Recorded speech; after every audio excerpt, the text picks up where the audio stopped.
Today I'd like to talk about 6 things you can do in Stockpile right now to increase your team's chance of winning. Tip number 1, play the objective. Remember that the aim of this mode is not to get the most number of kills, grab the power cores or help others to do so. Tip number 2, use vehicles.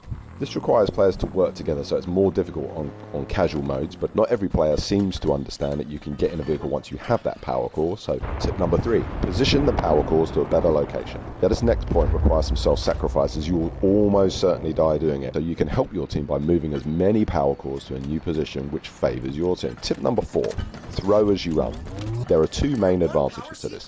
1, you can sprint between throws, which increases the ground you cover, and 2, you can move more than 1 power core at a time. Tip number 5 is provide cover fire for runners. This requires proper positioning so you don't get dead. So take up a position with plenty of cover, throw grenades, and generally make as much noise as possible. Finally, tip number 6, grab the leftover power core. Sounds obvious, but I see players ignore single power cores once the next batch has been dropped.